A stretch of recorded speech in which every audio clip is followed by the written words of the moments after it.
Alright, what's going on, everybody? So the game just finally ended. The Jaguars wound up winning 31-24, holding off a Hail Mary at the end of the game. And I kind of like what I saw today.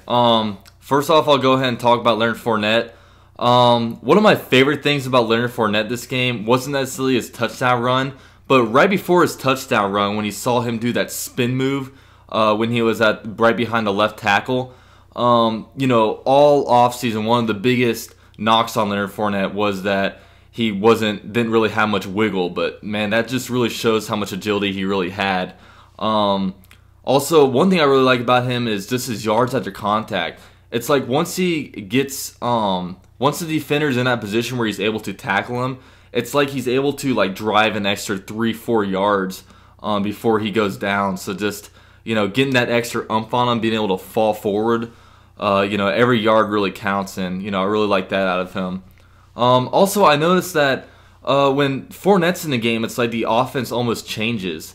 You notice that when he got into the game, it's like they brought in a fullback and they were starting to go do more downhill running type of things. And then when Ivory and Yeldon were in the game, specifically Yeldon, they tried to do more zone-based running. So that's one thing I was really going to keep my eye on, was how much was our run scheme going to change, because I know with our run game last year we ran mostly zone running kind of things, and that wasn't necessarily suitable to Leonard Fournette's strengths. So it was interesting seeing the fullback really only come in when he came in there. But good first game by Fournette. Like what I saw. Look forward to him in some of his future games. Also, one of the biggest things about this game, I really didn't want to come out of it saying that with Bortles having interceptions and stuff like that, but there really weren't many takeaways from him. I mean, he was 3 for 5, mostly on just check down type stuff. Of course, one of his incompletions was on that Rashad Green drop that he would have been able to get a first down if he caught, and also when basically a covered sack kind of thing where he just threw it in the back of the end zone, really no wide receivers were open. Also, one thing I was going to have my eye on this game was Myles Jack. And I noticed with Myles Jack, he kind of struggled a little bit at the beginning of the game. He took some off angles, and it just seemed like he wasn't necessarily in the right spot. But I thought after kind of the twos went in, after he kind of got his feet wet in the game, he wound up doing a lot better. He was playing really disciplined. I saw him barking out a lot of different things pre-snap. So I definitely thought he got better as he got used to the game. So it's Myles Jack, so I do expect, just with him moving that middle linebacker position, for there to be some struggles. But this guy has a crazy good ceiling, so I'm excited to see what he has going forward. Also our wide receiving group.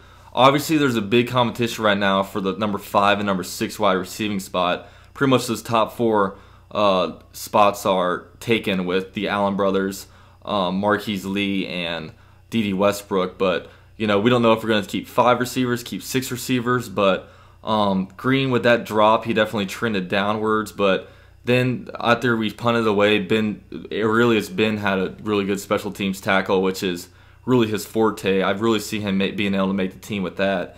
And then Rashad Green was able to redeem himself a little bit by having a pretty decent punt return. But then also wide receiving roster sleeper Keelan Cole had a really good game. Of course, he had that, I think it was like a 97-yard touchdown. So that was really cool to see. He's been a guy that has been showing a lot during training camp. One of those sleeper type of dudes. So he definitely was able to put in a good one game of a preseason. So we'll see how he does going forward, to see if he can be able to crack into that number 6 wide receiving spot.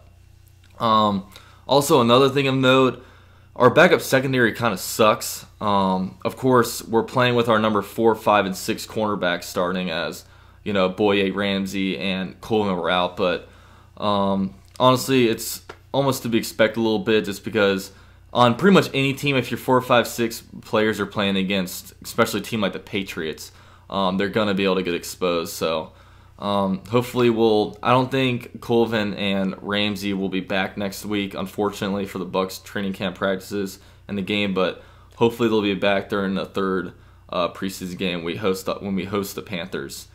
And just a few last takeaways, some other players that I really liked. Sheldon Day, I thought he showed a lot of penetration. I saw him in the backfield a lot of times.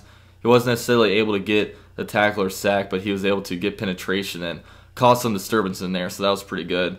Corey Grant actually showed pretty well. One thing that worried me about Corey Grant was just his ability to pick up on blitzes. Like, I can't see him being able to pick up blitzes coming in front of linebacker just because he's a smaller dude. But I mean, he showed that he's pretty dangerous with the ball. He's a pretty lethal weapon. He's really fast. It was really cool seeing him get that really long touchdown run. But you know, he showed good vision. I liked what I saw of him.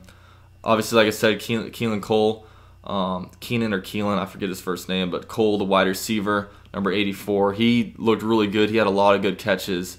He even showed a little bit on special teams, so that was good. And of course, Yannick Ngakoue, I thought he had that one sack that was really good, and you know, he was able to make plays, make some tackles. So I really liked what I saw with that. But with that said, those are my takeaways from today's you know, first preseason game. 1-0 for the preseason. Not like that matters or anything, but it was really cool being able to have these joint practices with the Patriots and stuff like that. So that was good to have. And I probably won't drop I don't know when I'll drop my next video, but if you guys are at Buccaneers training camps, definitely, you know, I'll be there. So definitely, if you see me, tell me what's up. But with that said, that's pretty much all I got, man. Let me know in the comments what you guys think about this game. And this is UC at Jaguar with JinJag.com. I'm out.